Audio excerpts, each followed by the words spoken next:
Jeffrey Dahmer soaked in blood. The Unabomber blowing up. Waco, Texas, and Heaven's Gates. Aliens modified, meant for apes. JFK shot in the head by the CIA. Bigfoot and the Mothman. Son of Sam talking to dogs again. Witches, ghosts, and goblins. Mysterious noise and hauntings. Dark arts in the skull and bones. Most celebrities are probably cloned. So if you're feeling all alone, crack a beer and get stoned. I welcome you to the podcast Strange Brew. We're here to entertain you. We're here to entertain you. It's about to get strange. Welcome back, everybody. Yes, it is most definitely about to get strange. I'm one of your hosts, Tomcat, aka Tom Thompson, the Raptilian. You can find all my music on any music platform. I'm working on a new album, pretty exciting stuff, and a familiar voice. Introduce yourself, sir. Hey, man. Thank you so much, Tomcat, for having me back on. I am Chris Matthew from Forbidden Knowledge News, and very happy to get weird with you tonight, sir. Yes, I'm very excited for this, as people are probably familiar with Forbidden Knowledge News. I've been on your show a bunch of times. We've talked about an array of strange subjects, that's for sure. And now you get to tiptoe in a little bit of my reality, my strange world over here. So yes, I love it. I love it, man. Interesting talk. And so I want to bring this in that we're both avid users of magic mushrooms and psychedelics. I'm more of like, I would love to try acid and stuff eventually, even just once, like a one-time thing. I would be interested. I would like to know if you've done any of that stuff. I've done, I can't even think of it now. What's that stuff you smoke, the black stuff? DMT? Not DMT. I would love to do that. It was legal in Canada for a long time. It's salvia? Salvia. Oh, yeah. People, have you ever tried it? No, I haven't tried that one. People claim it's like it's technically a psychedelic, but I don't know if I would classify it as that. I've had weird experiences on it. Like you could buy it in a corner store. So the subject that I want to kind of focus on is the idea of psychedelics and how it can heal your mind, but also it can kind of show you the darkness behind your own eyes and your own mind, and the darkness behind others also, because it's pretty crazy, you know? So salvia was a weird one. It's I'm surprised you never tried it. So you used to be able to buy it at corner stores in Canada, right? Really weird. And I don't know, like we just saw it, we're like, what's this kind of thing? And it was at like a bunch of different corner stores we saw. And it was like in a little like those display cases that turn right by where you like buy cigarettes. So like, all right, we could buy it. And the guy never asked for ID or anything like that. Ever. And then so the first time I did, I was at this convenience store in this like small city, and we were sitting at a picnic table, and then I had headphones around my neck. It felt like a snake was on my neck, and the chick across me I was hanging out with some of my other friends started turning green and stuff. So you could classify it as it, but it's very weird. Like I don't really like it. You feel weird for about maybe 2 minutes, you laugh your ass off, and then it ends. Right on. Yeah. So what I'll do is I'll start out with a big disclaimer. I do not recommend psychedelics to anybody. This is a very personal journey for each person. I think you have to be ready. You have to be respectful. You have to research what you're doing and make sure you go when you're going in that you maybe have a babysitter with you. But again, this is not anything I recommend to anybody. This was my personal journey. Somehow I've become known as the mushroom guy to talk to about some of these things, but it's cool, man. And the next movie I'm making does kind of interweave psychedelic experience into near-death experiences and alien contact and things like that. But I can honestly say that I really owe where I'm at right now, this whole career, everything I've done, to my fearless consciousness exploration when it comes to magic mushrooms. And this was my primary substance that I used. Like you said, acid. I used other psychedelics growing up as a teenager for like as a party drug, really. But I didn't really start using it for spiritual and healing purposes until like 2020. Have you tried acid?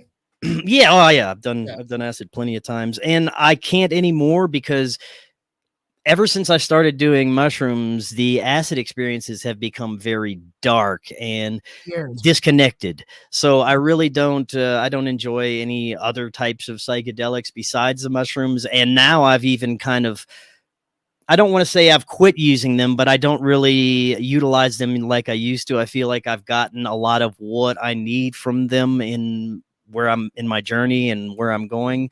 Occasionally I'll go back and revisit the experience, but for a while there I was growing them and, you know, having these experiences quite often. But yeah, like I said, I really owe everything I am to the healing aspects and what they've shown me about myself, and really the how they've opened my eyes to possibilities of the nature of reality when it comes to our metaphysical reality and the spiritual nature of things. I do think that these are a doorway, that these can open up your mind's eye to different realities, to information and intelligences that surround us at all times. But again, this comes with a warning, because you're interacting with things at times that may not have your best interest in mind, that may not have humanity's best interest in mind. There's both dark and light intelligences in these realms, and I would recommend, if you do go in, you go in with some sort of spiritual understanding and protection with you, because there's what I've encountered as trickster entities, even the most lowest, darkest. I wouldn't know if they were demonic, but very dark and nasty intelligences that I've encountered through my experiences. And no matter how dark and crazy the experiences got, I would always come away on the other end with a sense that thankfulness and a sense that I've learned something and grew from that experience, no matter how crazy and dark it got. But I don't know where you want to begin with this, because with my experiences, it actually all began with meditation and coming into contact with a voice that I now understand as my higher self, that really gave me instructions on how to proceed with everything I was trying to do with my life.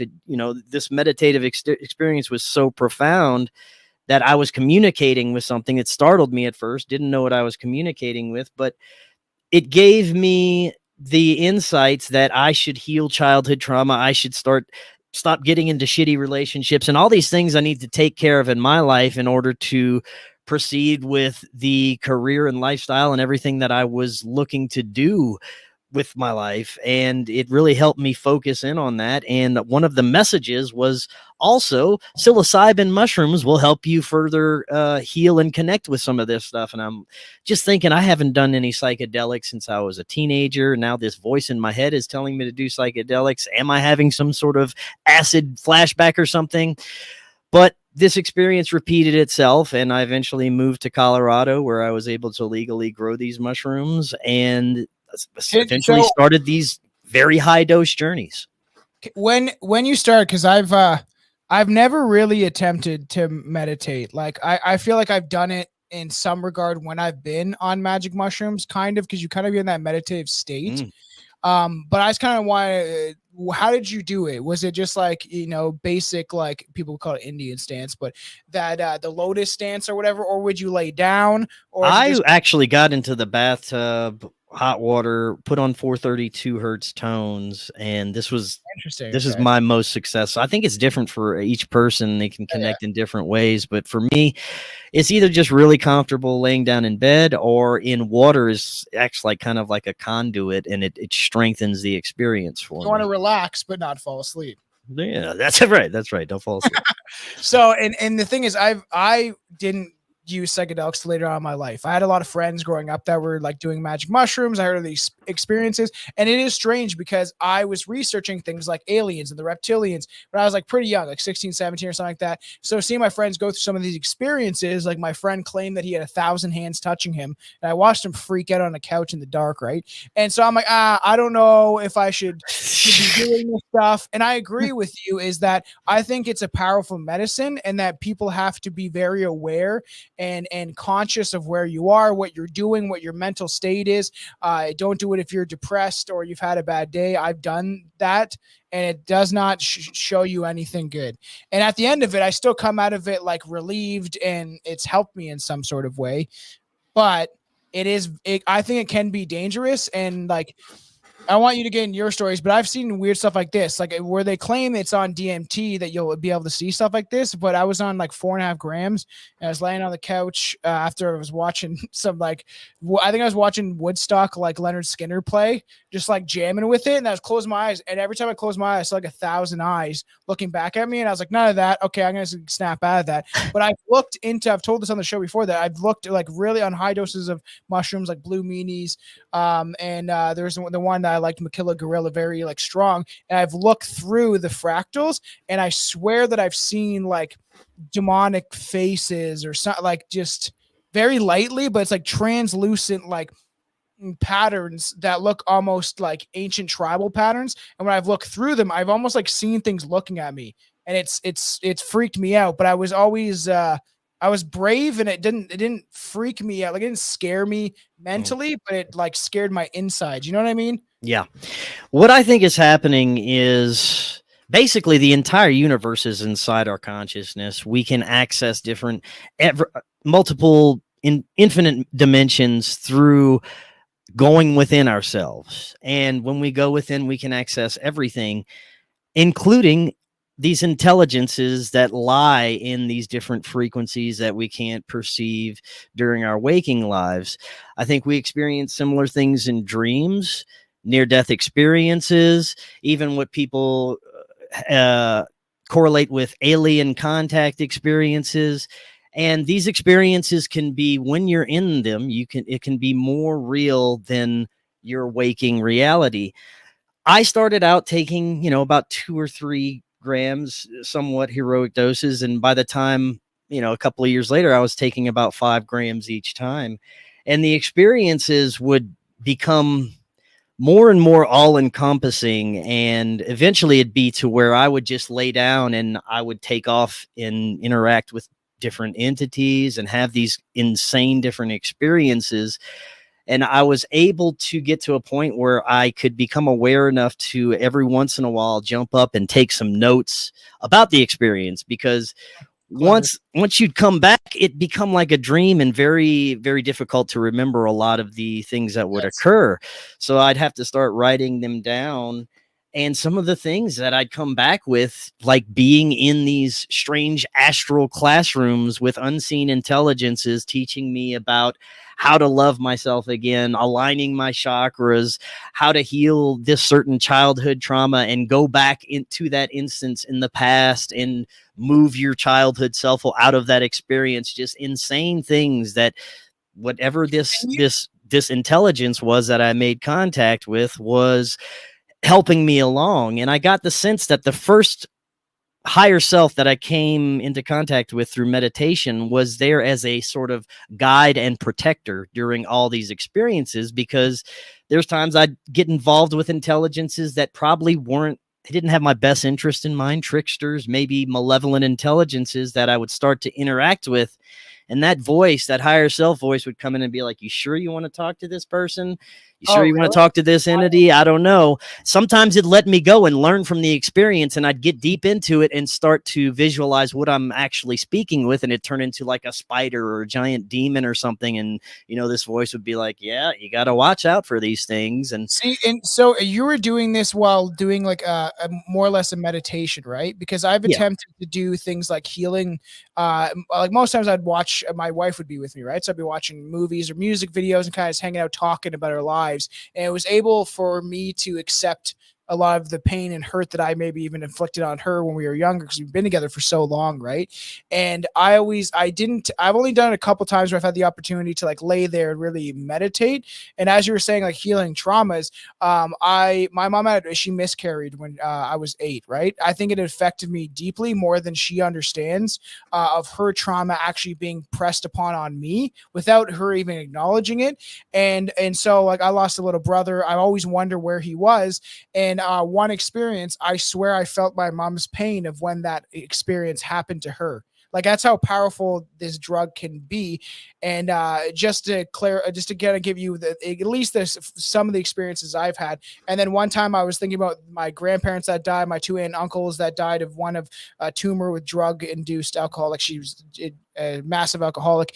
And I swear I heard her voice say I'm here in her voice, and it like shut, like just like, you know, when you get that cracked egg over your head feeling, like I think it's part of your chakras or something, and you just feel that like vibration all over your body. I felt that, and it's crazy with the ability these things can do to unlock the trauma and the recesses of your mind, you know? Yeah, I found whenever I would have an experience with someone else, like my wife or other group of people, that the experience would be focused on the collective energy, and it would focus on things that me and the other person would experience. But when I'm by myself and meditating, it goes deep, man. It goes deep into your psyche, and you face a lot of things you're not ready for, a lot of things you don't want to. It brings up those demons and those dark things that you did in your life that you're not proud of, that you never faced. And it gets difficult and it gets terrifying at times, but the key is to face it. The key is to look it right in the eye. And even if it's the biggest, baddest demonic looking entity that's associated with something in your childhood that you're not proud of, and it comes after you, you get the sense of what this is, why it's attacking you. And if you don't face it, it just gets worse, and you start to have a bad trip, and it just becomes a really not fun experience. But if you can just look it in the eye and understand why it's trying to show this to you, it becomes an incredibly healing experience. And that demon or monster turns into an angel or vibrant light or any, you know, some kind of healing, loving feeling that is a it transmutes itself from something negative. And that's what I think the key to a lot of these experiences are. Did you have any certain practice of how you did it?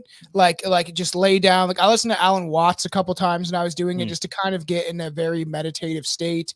I would always put on 432 hertz tones. Okay. No like music with you know, vocals or anything. Nothing that could really guide my consciousness besides just the tones. Because then you're picking up on words and things that the songs are associated with. Because I've been tripping balls out of my mind, and somehow YouTube, it's weird, finds these songs that invoke these emotions out of me. I don't know how it did. Like I discovered this artist I really like. It's a British group, London Grammar. Very like methodical tunes, very emotional based music, and it kind of invoked this thing out of me. And I was like, well, I didn't want to wake the wife. It was before I started a new job, whatever. I'm listening to headphones plugged into like the PlayStation remote, and then I'm like start crying my eyes out, and like I don't even know why. This song just like it just came on when I was thinking there, and then like it's weird how it guides you, and then certain songs will push you in certain directions of like trauma and stuff like that. And it's interesting how well it can use music, but that's why I'm interested in what you've done, because I want to also take that journey now that I've had so much experience with it. And as you have done, I was doing it almost every weekend last summer, watching horror movies outside, doing like crazy shit. People are like, you're crazy. Like I watched The Witch, like out 4 grams of mushrooms on outside by the fire on a projector. And then I was obsessing about like me using the Ouija board when I was younger. After I was like, oh, I shouldn't have done that. All the dark arts that I was thinking about. How long does like the dark dimensions, like this occult magic, sink into our reality, and how much has it been impacted on me? And like all these crazy thoughts. Like I watched American Werewolf in London, high as fun, and that was actually kind of fun. But I want to start using it for what you've done and actually try to attempt to reach some sort of higher being, especially my higher self, because I feel that he's there. How do you describe it? Yeah, man. And these experiences became so intense, and the synchronicities and the synchromysticism seeped into my waking life in ways that I couldn't ignore. Things would unfold that I'd be told about in the experience. Too many quote unquote coincidences would unfold, and it would be like a story unfolding that would start in these astral realms that would seep into my waking life. And if I paid attention to the synchronicities and things that were showing up, and followed them in a certain way, I would find success. I would find happiness. If I didn't pay attention to them or ignored certain things, that's when things wouldn't go as they should in my life. And there were, if you want to, I can tell you about the two most absolutely insanely crazy experiences I've had. Give me the juice, bro. I want All to right. hear it. Number one, this was a couple of years ago. This was one of my ex-girlfriends. Can I ask, how many years ago did you start kind of going? Since 2021. Oh, whoa. So you've been doing this for a bit. Yeah. Because yeah. it seems like that's why I don't really do it anymore. I mean, every once in a blue moon, I'll take a few, but I feel like I want to get to where you got. So now especially after this last big experience that I'm about to tell you about, I really am like, okay, this is a lot and I need to take a break from, but I'll tell you about these two experiences. First one was with an ex-girlfriend a couple of years ago. And this one really set off the future experiences, as in they were a certain intensity. And then after this experience, like a rocket ship, every experience was insane after that. But with this one, I was with my ex-girlfriend and she was a psychic intuitive healer. I don't know if I told this story on your show before. I think you told me when I first came on your show, but okay. I'll tell. I want you to tell in full detail. All the audience to like hear this because it's wild. So me and my ex-girlfriend, she had not done any type of psychedelics or mushrooms, and I had some on hand, and she told me she wanted to try them, and she's like, well, yeah, and I can do a healing session for you. We'll do a regression, get you, heal some childhood trauma. And I was like, I trusted her at the time, which looking back was probably a bad idea. Was that? Did she have experience in psychedelics? No, this was her first time. So, and that's what I think it's going to go one way. And that's why I agree with what you said at the beginning is have a trip sitter, or at least have, if you have never done it, if they're going to do it with somebody else, do it with somebody that has a lot of experience. Like if my brother ever wanted to do it, I would do it with him to have some transformative experience, but I would make sure that like I was really conscious and aware of what he's going through. Right. Cause you need that. You have to have that. Right on. Yeah. So I dosed her like with a couple of grams at first. I took 2 or 3 grams, and after 2 hours or so go by, she didn't feel anything. So I'm like, look, you want to, I just dosed her with like 5 grams. She's like, sure, why not? Takes 5, another hour or so goes by, and she says she doesn't, feel anything. And I'm like, okay, this is very strange, whatever. So I'm off my head. I'm off my rocker. And she's like, all right, well, I don't feel it, but let's do your regression, whatever. I'm like, okay. So we do this thing. She kind of walks me through to this like traumatic memory I had in my childhood, walks me through it. And I actually feel better after the experience. Well, it seemed like everything was fine, but we start having this conversation. I don't remember exactly what about, but I start to notice what she's saying. Like, it doesn't really make sense and it's getting weird. And this is what I remember her saying. She's like, I came here X amount of years ago and I found you and I attached myself to you. I helped you get where you were. I loved you and I grew you. And now it seems like you don't need me anymore and you don't love me anymore. And I'm like, what are you? I looked at her and I shit you not, she shapeshifted into a fucking reptilian. She had yellow teeth, yellow eyes. I shit you not, she even grew a couple of feet. She was wearing this nightgown. Dude, I said, were you sitting or standing? Like, I want to know, like, I was standing, she was sitting, and she stood up and she was like, I was like, what the dude? And I just ran. I was like, what is going on? Where'd you run to? I ran to my basement. I hear like behind me, she's like, you don't love me anymore. I don't know if it's like a voice projecting in my head or what. Well, I'll tell you after what I've come to understand what happened. But so I'm running around. I'm like, okay, the only answer for this, because I'd never had an experience this all-encompassing and intense, because my whole house turned into a dungeon. I looked outside. The skies were blood red. I had bars on the windows all of a sudden.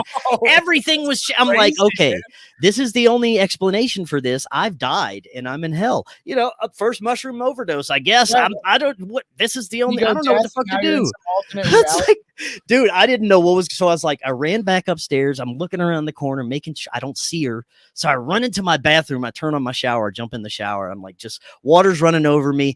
The bathroom's all dingy and crazy looking. Not like I keep a fucking clean house. And this was crazy. I was like, what is going on? I didn't know what to do. So I just start praying. I'm like, God, please. As soon as I started praying, bro, this rumbling started happening in my stomach. And I puked up this black oily goo into the tub, bro. And I heard this voice say, no, you are being deceived. Like it rumbled my whole body. After I puke up this black stuff, I feel amazing. And I feel this like loving presence in the room. Everything's not only back to normal, but looks like shiny and beautiful. Do you think that you actually puked out some sort of like? Yes, I saw it. It was, I don't know, man. It was black. It was like nothing I'd ever seen before. Looked like oil. So I get out and like, I look at, I open the door and there's, you know, my ex-girlfriend. She's back to normal, not a reptilian anymore. And she's like, what the fuck's going on? I was like, I don't know. I don't want to talk about it. I don't know. So, you know, time goes by, but what happened after that is I started seeing a different side of her. May you call it a reptilian side, where she was dark, she was mean, her personality changed, she became very materialistic, and I started seeing a new side of her, and it was like, oh shit, did I just not see this before? And I've come to realize that, man, those mushrooms were showing me a side of her that not necessarily that she was actually a reptilian, but it was showing me a darkness in her that I didn't see, that I needed to be aware of. And it presented itself as this experience. Do you think that it's possible that she could have had a demonic attachment? I think that is possible too. I mean, anything's possible, you know. I used the Ouija board a lot when I was younger, and as soon as I started doing the alien research, like this is crazy. I would like drink, like I'm having a scotch right now. Like, I would drink, right, and then I would use the Ouija board while I was like under the influence, which is such a weird thing, by myself. My aunt's from Jamaica, and she's like, never use it by yourself. I got obsessed with it when I was in Jamaica. Don't do it. I couldn't eat. I couldn't sleep. And then I was 16 and I went home and I'm like, I'm going to attempt to do this because I wasn't afraid of shit. And I think that something attached to me, who knows, God knows what. But once I started realizing, I started doing the alien research, it started telling me things like my mom was a reptilian, and me and her are both Scorpios, and we butt heads. I'm far this way about conspiracy minded stuff, not trusting the government, and she's kind of over the other way. Like, she's a nurse and she's been taught to believe in the medical industry and all that stuff like that, right? So it was telling me that there's like demonic forces around me and stuff like that, that my mom has an attachment, all this crazy stuff, right? And I was like, what the fuck? And then I eventually used it with my stepbrother, and it wouldn't move unless my hands were on it. And like, I don't know if it's my own consciousness. It was my Ouija board. So like, I have obviously a connection to it or something. And it told me I have 9 spirits attached to me, and some were good and some were bad. So I believe, and I felt that I've been possessed or under certain states of consciousness, especially maybe under the influence of alcohol. I've always kept it at bay. And you feel that euphoric feeling sometimes, but I have felt like there's something that is there, like talking to me sometimes. And that's why I'm wondering, you could have saw like her attachment, because you've seen those drawings that David Icke has done with that one psychic where it looks like it's almost in the backs of people, right? And it kind of just like hovers over them and stays with them because they draw energy out of these people. Yeah, man, it could very well be. I've considered that as well. It could be a little mix of both. I don't know, man. But let me tell you this because this is probably going to take up the rest of the show. This one experience, man, is crazy. And I still, it still affects me when I think about it today. So there's this happened. This happened May the 4th of this year. May the 4th be with you all. Oh, really? So yes. Lightsaber. I have 2 replica lightsabers. I wish I had it out. So here we go. So I wake up on this May the 4th. And I just feel weird. And my wife's like, hey, there's a metaphysical fair down the road. Let's go. And I'm usually like, oh, these things are pretty cool. Yeah, let's go check it out. So this day I was like, something was telling me, you don't want to do that. And I was like, oh, whatever. So the whole way there, it's weird, man. All these sad songs are playing on the radio, depressing songs. I'm like changing, like, what the fuck? Like, I'm playing from my Spotify. Huh? Did you dose? No. I didn't dose or nothing. This is just the morning we're going to the metaphysical fair. So I'm like switching through the, I'm like, what the fuck's it's depressing shit through my Spotify. Every song is crazy depressing. So I just turn it off.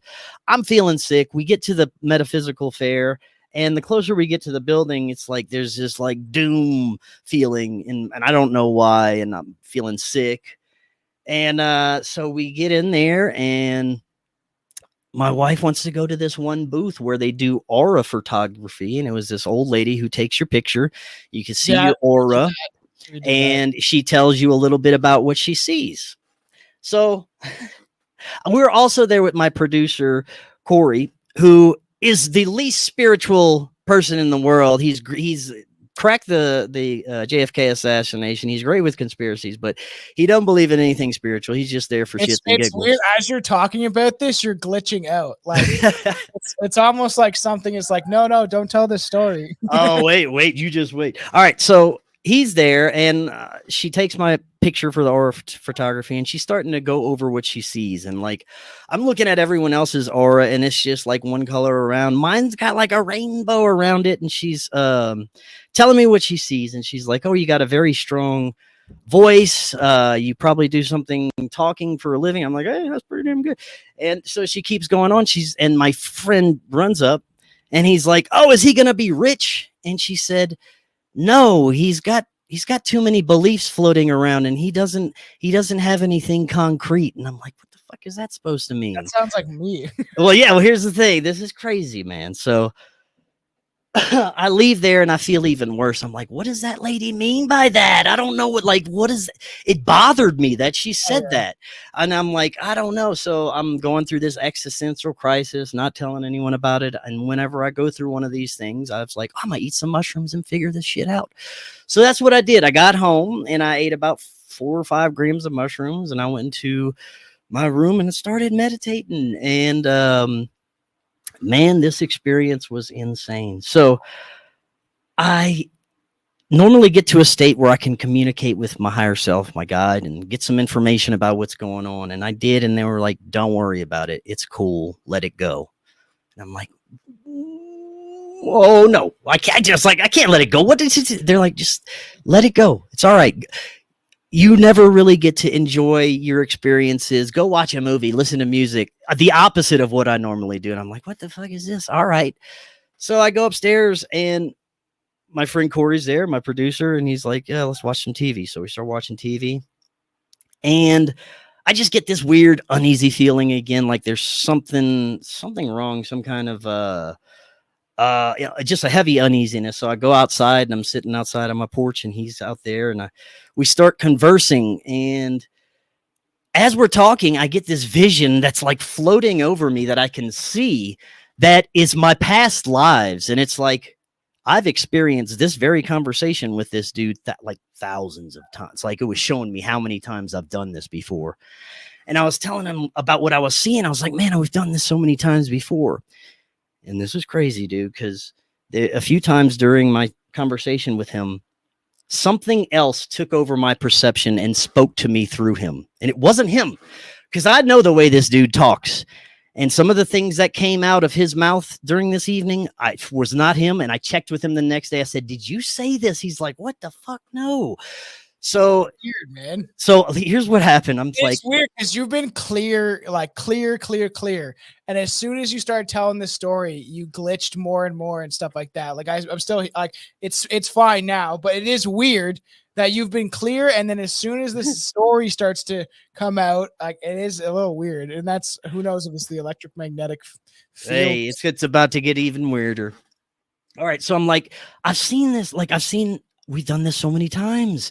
We've lived many lives together. And he's like, yes, but it gets refined, doesn't it? And I'm like, what? It does. It seems like it's better. It seems like it's getting better every time. And he walks away, and he goes, and I'm trying to follow him to talk to him about something. And I don't know why, but all this information starts flooding to me. And I feel like I solved the mystery of the universe, and like all this ego starts bursting out of me. And I start telling him about it. And I don't even know if it makes any sense, but I start telling him, I could save the world. I figured all this shit out. And it's like coming out.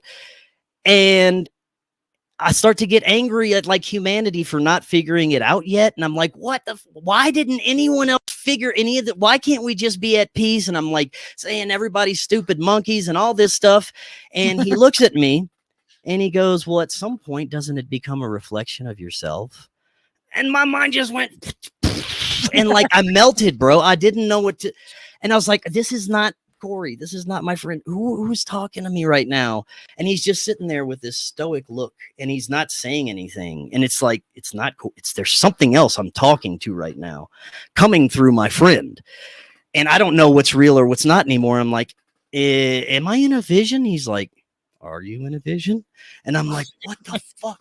So I was like, all right. I was like, something's weird. And then this knowing, it was a knowing. I knew it. And don't ask me what the fuck. I knew it. I was dead. I just had this knowing, you died. And I was like, what? I just heard it. You felt it. I heard a voice. You died. That's it. You're dead. It's over. And I'm like, what? And I was like, hey, I just been told I died. What's up with that? He's like, did you? And I was like, stop being so cryptic. Well, I said, well, if I did, can't I go back? He's like, yeah, but you got to start all over from the beginning again. And I said, fuck no, I ain't doing this over again. Fuck that. And I was like, can I go back to where I was? He's like, I don't know, can you? And he starts walking away. And I'm like, what is going on? And when he gets to a certain point, it's like everything snaps back to normal. And he's like, hey, let's go finish that movie. And it was back to him again. And I'm like, what? He's like, come, you're acting weird. Let's go watch the movie.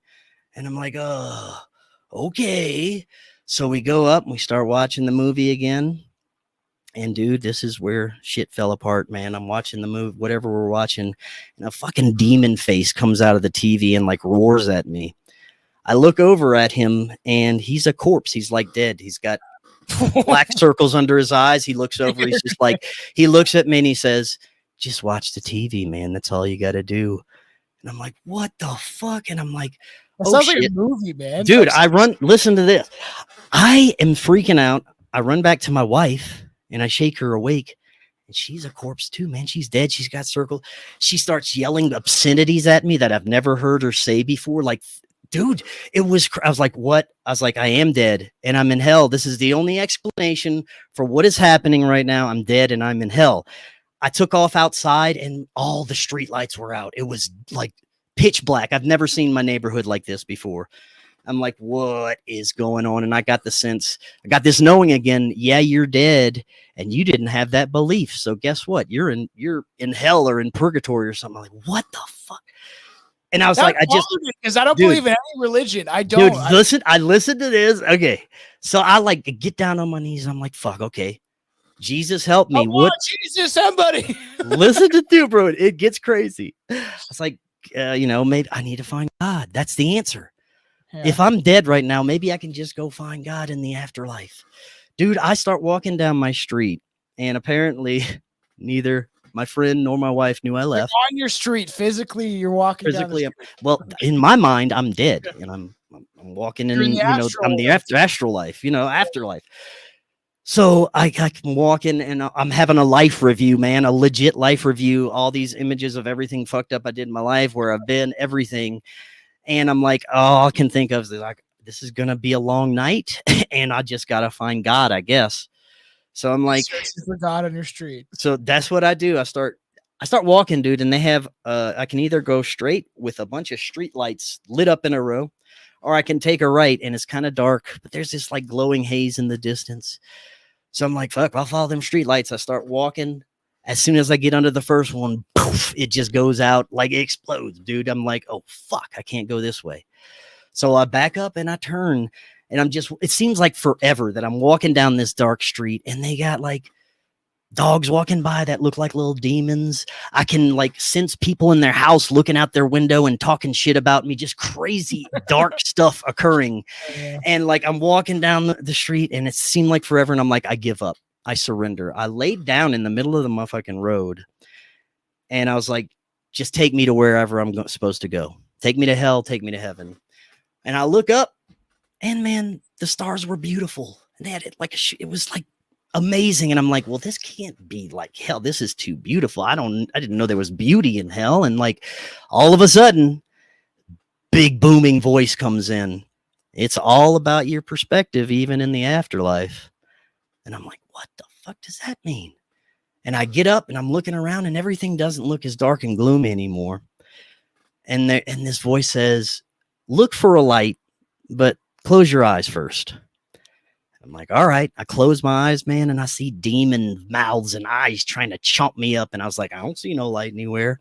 The voice comes through again. Nah, look around. Take a good look around. Look for a light. So I did, and I see this light, like hazy light in the distance with my eyes closed. And I was like, all right, I'm going to start walking towards that.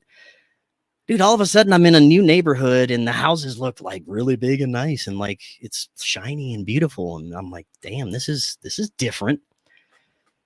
And I'm looking, I'm like, I get the sense I need to do something. I need to talk to someone in one of these houses. And I'm like, so either I'm going to go knock on one of these doors and they're going to take me to the hell authority, which is Satan, and I'm going to have words with him. And that's going to be one option, or I'll knock on this door and it'll be an angel and they'll take me to heaven and it'll be over with. And I'm like, all right, fuck it. I'm going to do this. So I see every house is like kind of, you know, the same, except for this one fucking house that has a huge welcome sign over the door.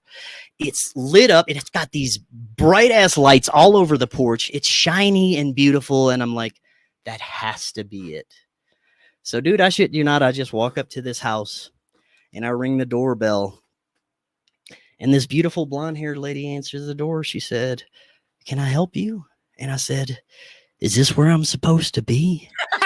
You're like, are you an angel? No, listen, bro, it gets crazy, man. It gets crazier than this. She's like, hold on a second. She closes the door and I'm just standing there like waiting. And all of a sudden this big, like beautiful man opens the door. He just got this shiny aura of him. Yeah. He's like, son, can I help you? And I said, yeah, I think I died. And he's like, oh, hold on, shake my hand. And I shook his hand. He's like, nah, you're here. You're not, I don't think you're dead.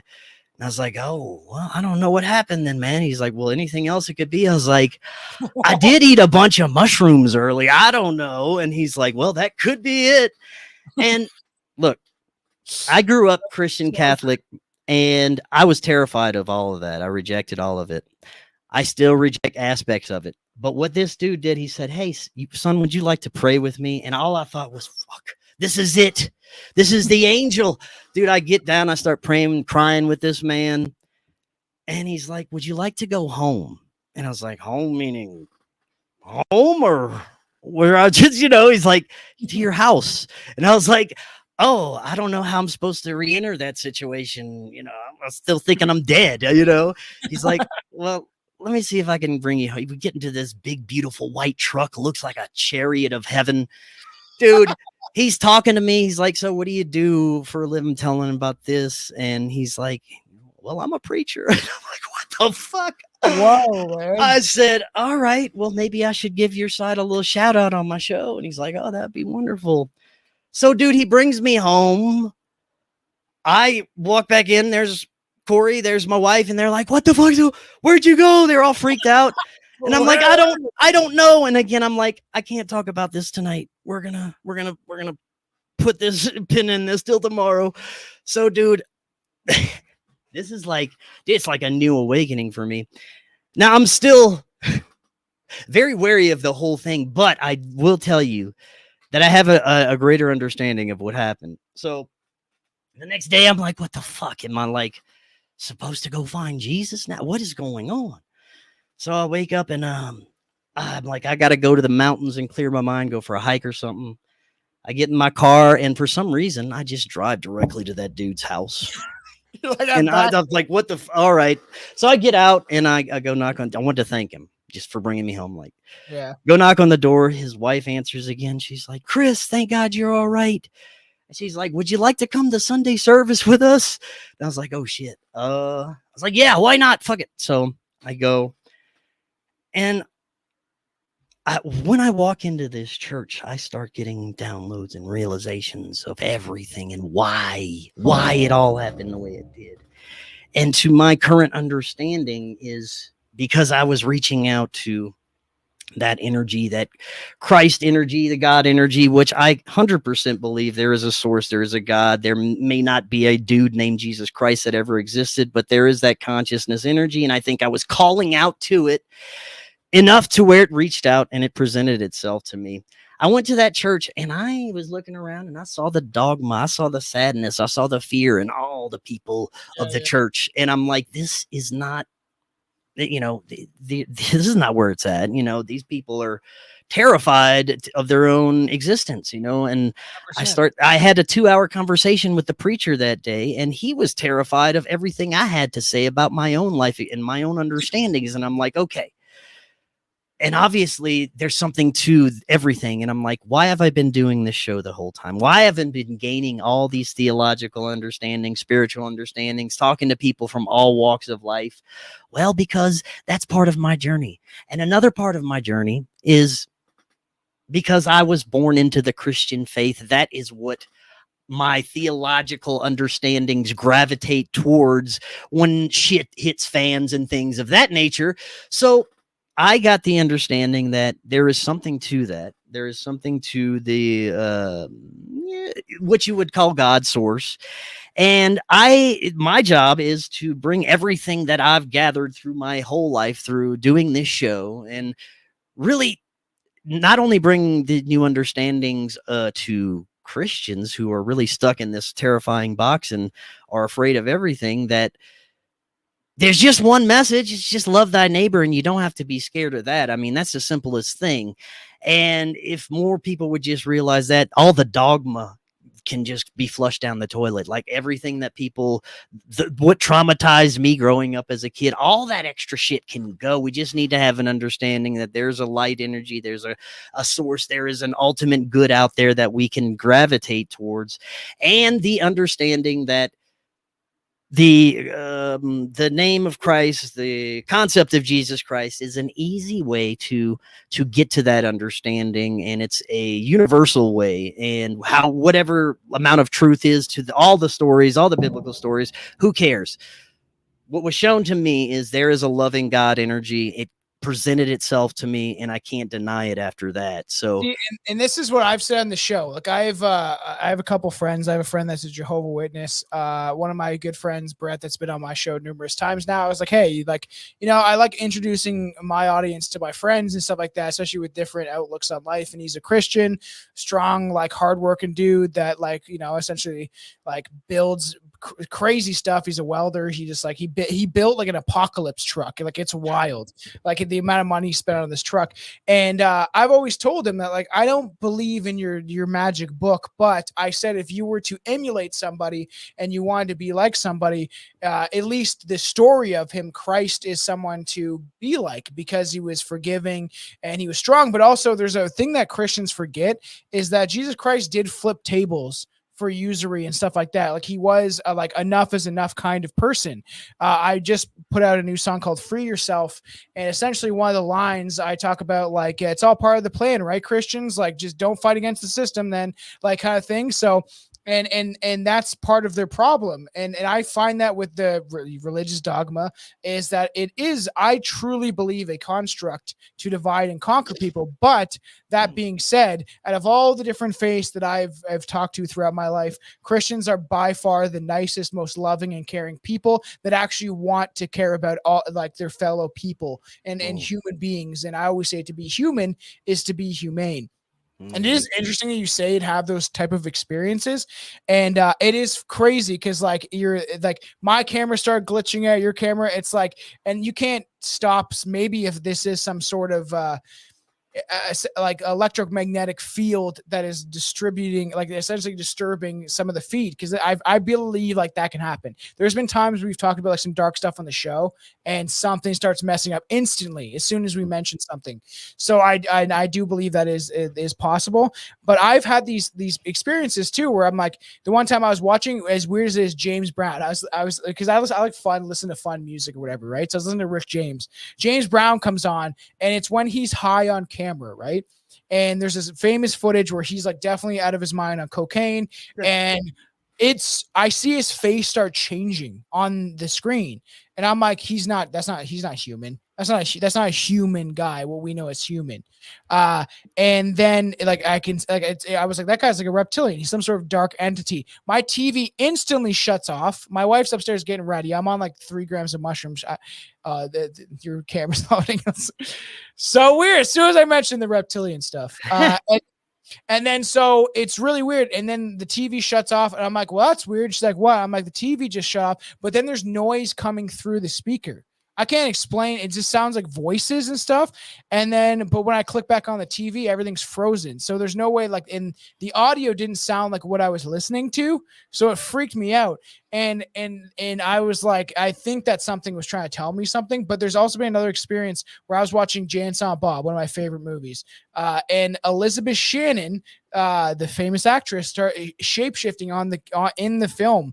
I saw her change into some sort of like what looked like a reptilian to me, some scaly demonic creature. So I do believe it is a possibility that you can like pull these things out of the ether of and maybe identify people who are not, or either have some sort of demonic attachment or themselves are connected to some sort of satanic dark bloodline. But it's weird, the things that mushrooms will show you. And the fact that happened to you is the wildest shit, because you could have knocked on any door and it could have been some guy that like maybe has meth, making a meth thing in his basement. It's like, what the fuck are you doing on my property? You know what I mean? Anything. Yeah. Anything. Could have been some asshole. Could have been it could have been anybody. But for some reason, you knocked on the door of somebody, Christians, who are like very loving, caring people that just like care about their fellow human. That's so crazy, man. Dude, it is. And it's again something that it's impossible for me to ignore, that it was presented to me in the way it was. And after all the experiences I have, there's no denying that there is an evil dark force, whether it's demons or reptilians or aliens. There is something fundamentally wrong, not only with these etheric realms, but it's seeped into our reality. If you look at all our systems, political systems, education system, healthcare, fundamentally parasitic and anti-human at its core. First. Yeah. So to heal you is to hurt you, and all these things. It's true. You see, it is parasitic, because that's exactly, these people are parasites and anti-human. Yeah, is parasitic. And you see this where like I had a co-host that it was a gay dude, token gay dude, didn't whatever, he helped me keep the show alive, and now he's trans, and I saw this thing take hold of him where he kept going one way more and more and more. And then I feel like something took hold of him, and now he thinks he's this and that. And it's bizarre to me to see someone fundamentally change their appearance to such a large extent to believe that there's something. And I think that whatever, everybody is human and deserves to be treated, like with love and respect. But there is something about that whole movement of taking the DNA of who you are, and this could be with the shot medicine time stuff, of changing the fundamental things that make us human and almost reversing it into something that's not. Like all those surgeries that happen, it's not good for people. It actually destroys your body for eternity, to the rest of your physical life here. So, and I've seen stuff take hold of people. I've felt it take hold of myself. I told you about that shadow people experience when I first came on your show. That's something that it has always changed my mind about what is real and what is not real. I saw something sober as a judge, like even the judge is probably not that sober. I saw like entities looking at me as I was laying in bed. I'd see paralysis and saw a 7-8 foot tall creature look down at me while I was wide awake, no drugs, nothing. And this thing looked at me and it claws, all sorts of shit. And I was 19, and it always stuck with me. That experience will always live with me. Something followed me from Cuba or whatever that was. It's frightening, man. That's why I cannot trust anyone in this love and light spiritual community that says these entities don't exist, that it's all angels and it's all love. The way I see it is these people who are channeling entities or channeling angels, most of them probably have no idea what they're really talking about. I've done tons of shows on tricksters and jinn and these dark entities that can shapeshift into anything, and they work off of flattery. They work off of your ego. They make you feel good about yourself, like you're going to bring this special message to humanity. You're from a special bloodline. You have all these talents inside you that you're the only one that can bring this message. And then they're trapped in some sort of spiritual woo-woo nonsense that's leading people in the wrong direction. There's a couple of famous of them. There's like I think her name's Barbara Mancini. There's also that one guy that's bald, and he's like, he goes, Yeah, Can't remember yeah. his name. And like people are like convinced that he's like connected to something. Bashar. That's Yeah, it. yeah, that's that guy. Interesting to say the least. I have what's her name? Elizabeth Hay, is that her name? She's coming on the show in October and she claims to channel entities, but she's someone that's more believable where she doesn't go into a trance. She just has these like psychic abilities that she's had since she was a kid and thought it was some religious upbringing. So like it is strange. I do believe that people have the possibility to be able to channel things to some extent. They definitely do. But the question is, do they know what they're communicating with? That's what I found with the Ouija board, right? Is it told me, like, how was I supposed to know? Even as a kid, when I was using it, I was 12, 13, me and my friends thought it was a great time. It's like fun at parties. Like, I'll use it. We would come home at lunch on our break because I live right near the fucking elementary school. In grade 7, we used to come at the lunchtime and start using the Ouija board. It's like we got obsessed with it, and we had no idea what the hell we were talking to. We thought we were talking to Harold Houdini. He would tell us jokes, like whatever that was, and we would do it like 3 a.m. in the morning, and it would be like, "Oh, I'm a grandfather," and then we would ask the questions, and it seemed like really sketchy. And then, what is that? Is that your subconscious, or is it something trying to break through? Yeah, man. And the thing is, you saying like what? Like I do believe that I was supposed to talk and meet with people like you, right? And the community that has kind of been formed, like Juan, like me and Juan started podcasting. I started a little before he did, and he's grown into he's been pretty successful because he's like close to Sam Tripoli, and Sam Tripoli's doing the best he can to kind of be an objective truth in the middle of things, right? And but you see that there's a community formed, reality czars, all these kind of people that are kind of all together, and we're trying to make something and awaken people and just questioning everything. Like if you've never, have you ever had Shane from Inquirers of Reality on? I think so. I think he's an interesting dude. He claims that he was at some sort of festival, right? And it was during COVID, and they're walking around, and he saw this person gave him a weird vibe, and essentially they had a mask on and pulled down their mask, and the face looked like a reptilian face all of a sudden, just like that. And I'm like, so like, who knows what things are just lurking around, walking around our reality? And it is weird. You're crystal clear. Everything's running good. But as soon as that story that you had, it is weird that it almost like, it's almost like you were touching something, right? And the more you touched it, the more that things became erratic, right? Yeah, man. This reality is so much more interesting than many people give it credit for, and I think there's multiple layers to it. And right now, I think we're having this collective experience where we're slowly peeling through some of these layers collectively, and there's a reaction to this kind of consciousness awakening where the more people collectively wake up, the more there's this insane reaction from the matrix system as it pertains to like politics and theater and politics and some of the insane agendas that are coming out that are leading people to hate each other and be polarized. It seems like the world has gone mad right now, but it's all seems like it's a symptom of this mass awakening. I know. And I have problems with a lot of the mass immigration stuff. Like I started a show called Tomcast. I essentially just yell about what's going on with the world and the government. And I think that there's serious problems. And like, it is like, I believe in unity, but at the same time, diversity is not our strength because differences do not make us stronger. I don't believe that.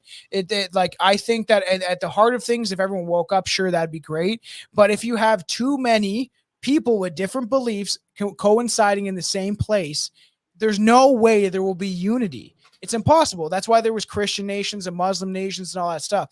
And that's why, like, I would love for humanity to wake up and realize that we're all kind of one. But you see people that are either entitled or believe that this and this, like people that come to Canada and they believe they're Canadian just because they step on the soil and stuff like that. But it's in like our blood. And that's what bothers me about some of this stuff. Like I'm trying to think about things more compassionately. That's why I like people like you. But at the same time, there's part of me that's like, no. Like my family has built this country. I've been here for generations. And then it gets into that physical aspect of things of like now, and I've told you this on the last show I was on, that I've looked into aliens and the occult and especially the paranormal. But what fascinates me now is the physical aspects of who's in control and design this shit, because it starts to, once you start peeling back that onion, it is weird. That I posted a meme where it's like the rabbit hole. If once you get deeper in it, you just take away the tea, and it's like rabbi hole. So like, Yeah. you know what I mean? There is a weird thing to do with the Talmudic Jews and what's going on with that. So that's what I'm like. I'm a rabid dog looking for his bone, and I'm like interested in really wanting to dig into the Bolshevik Revolution stuff because it fascinates me. Like, why did these things take place in history, right? So, and that's why it's like you go from like this. I've went from spirituality and paranormal and occult to like now more physical about like, hey, what has happened physically here to change and alter our reality and history? What do they have connections with?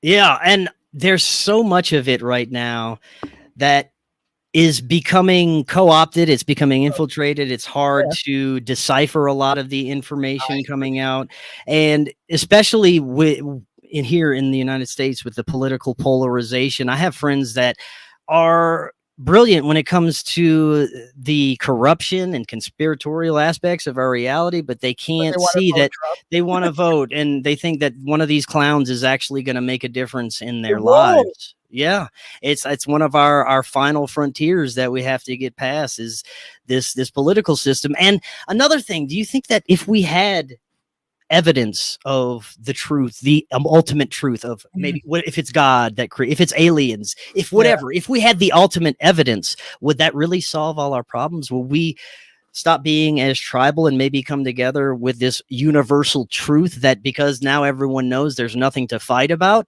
I don't know, man, because people are still going to believe that their beliefs are right. That's why I've said to like, you know, I'm not really a fan, and this is just my opinion, of all the Indians that are coming into Canada.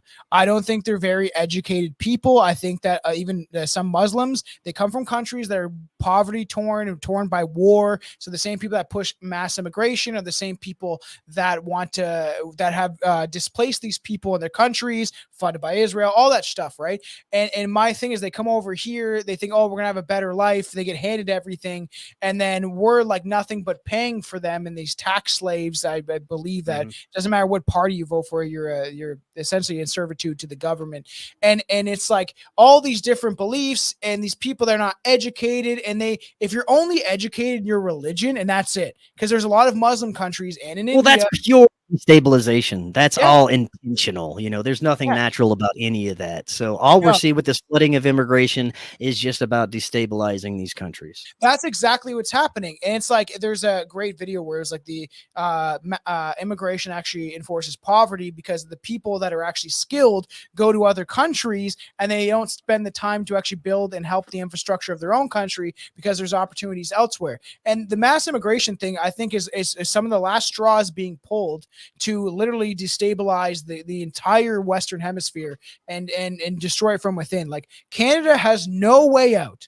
And the States is in a little better condition. At least you guys have a little more. You guys have guns and shit, and we do to some extent, but not like you guys do, where you could legitimately fight back in militias and stuff like that. And I don't even know if I don't want that to be necessary. But Canada is like drastically going into a place of communism, like pure communism, Marxist. Like we're already socialist because we pay 60% in taxes for like most of our shit. If we were to pay, someone did the math, we were to pay all of our taxes in one essentially what month, it would be July. We would spend 6 months out of the year paying money to the government. And it's crazy, this invisible fucking money that they created. And that's why I'm like, it's hard to not be angry about this stuff. Like, I really like this guy, the raging dissident, Jeremy McKenzie, a Canadian patriot, who fought in Afghanistan, found out everything he was doing was a lie, and started digging into some more of the Zionist stuff. And he's very angry, but I like his show because he's the only person that's been like, look how corrupt they are. How are we still doing this shit, man? And I don't know what to break free to get people to break free from that. Yeah, it's one of those final frontiers, man. All you can do is just keep steadfast and present your understandings of things, and try and keep a level head about everything, and that's all we can do here. Yeah, I know you gotta get out of here, but even I just shared that video of Cueto Mutt Bar.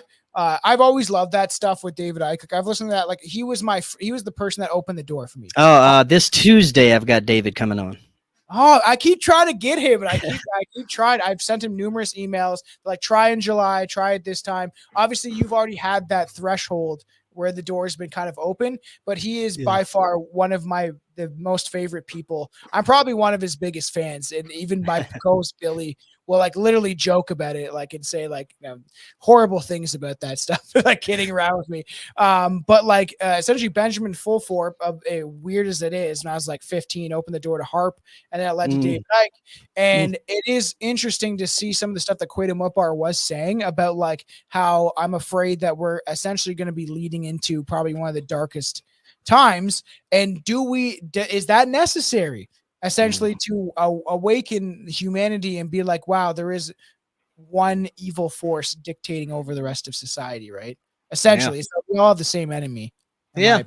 And I think in a way, the events of 2020 may have been guided by a force beyond us, and we have a lot of people becoming aware of it, which is a good thing. So there has been good things coming out. More than I've ever seen. So I want to get you back on, maybe to have more of a live stream kind of rant, because that's what I enjoy. Like, and Strange Brew, you've noticed that we're structured very much of like what topic we're diving into. We're doing Richard Ramirez right now. So we've done the first part. It's not out in audio yet, but I feel like the time this comes out, it will be. And then, so we do like certain subjects, but to be able to, I've always said that to have people on like you, when I'm able to kind of just go off, especially that's why I like going on your show, it kind of, it's a different experience, I think, for the fans. So I want you to shout out your stuff and let people know where to find you, because I think that's a great conversation. Yeah, man. Thanks again for having me. This was a blast. Looking forward to the next time.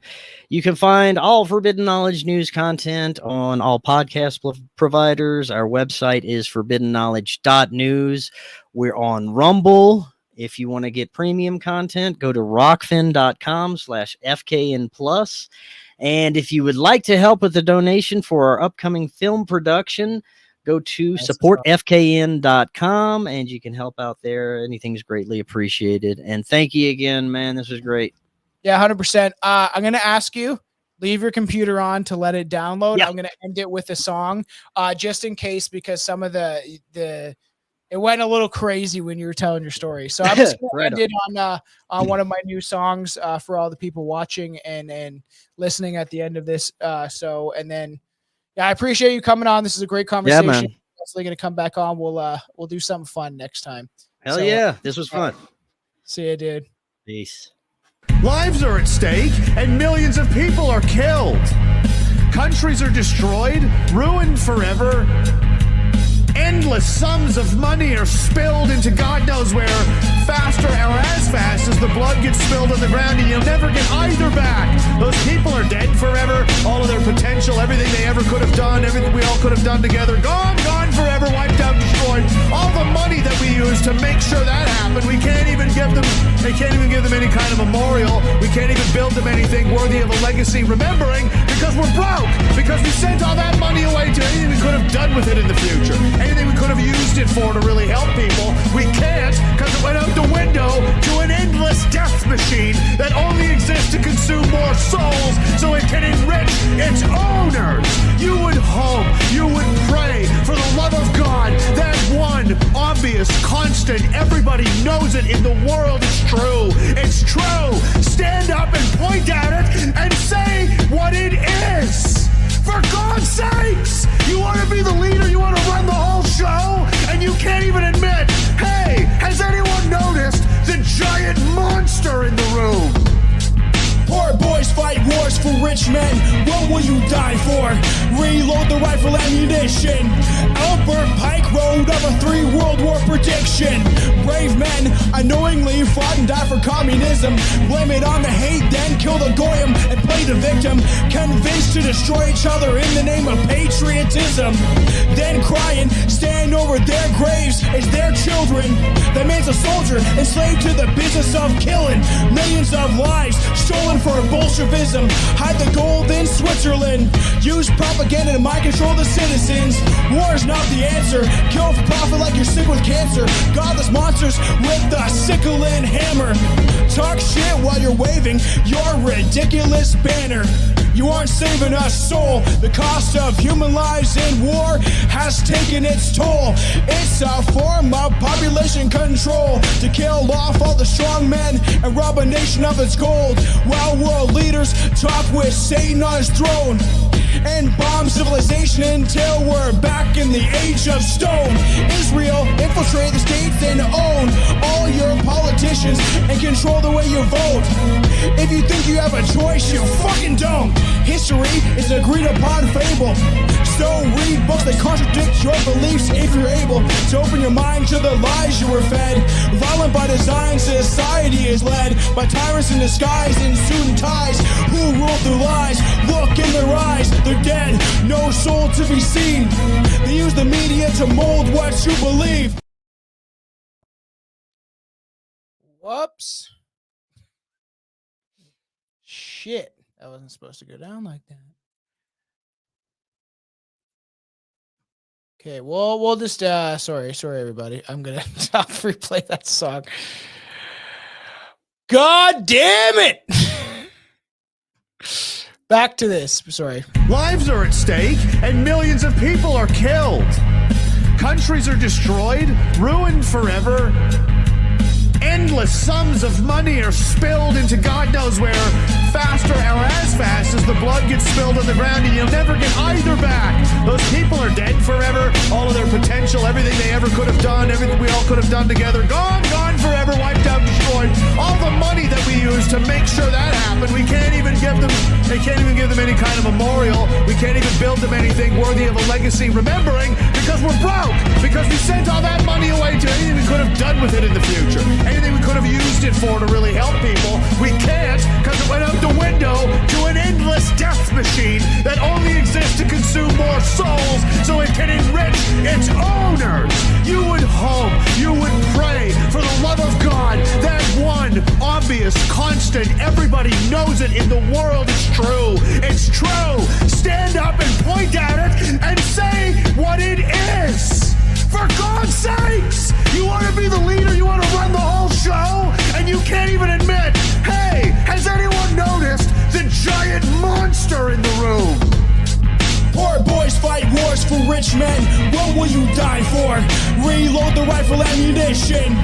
Albert Pike wrote up a 3 World War prediction. Brave men unknowingly fought and died for communism. Blame it on the hate, then kill the goyim and play the victim. Convinced to destroy each other in the name of patriotism. Then crying, stand over their graves as their children. That man's a soldier, enslaved to the business of killing. Millions of lives stolen for Bolshevism. Hide the gold in Switzerland. Use propaganda to mind control the citizens. War is not the answer. Kill for profit like you're sick with cancer. Godless monsters with the sickle and hammer. Talk shit while you're waving your ridiculous banner. You aren't saving a soul. The cost of human lives in war has taken its toll. It's a form of population control to kill off all the strong men and rob a nation of its gold, while world leaders talk with Satan on his throne and bomb civilization until we're back in the age of stone. Israel infiltrate the states and own all your politicians and control the way you vote. If you think you have a choice, you fucking don't. History is an agreed upon fable. So read books that contradict your beliefs if you're able to open your mind to the lies you were fed. Violent by design, society is led by tyrants in disguise in suit and ties who rule through lies. Look in their eyes, they're dead, no soul to be seen. They use the media to mold what you believe. Hold your feet to the fire and make you pay for the cold that's beneath. The greed of an empire that's never known defeat, funding both sides of the conflict. No amount of lives is worth this nonsense. War is good for business, invest your son. You should pray for forgiveness for all the death you've brought. Peace will never come when it's offered at the end of a gun.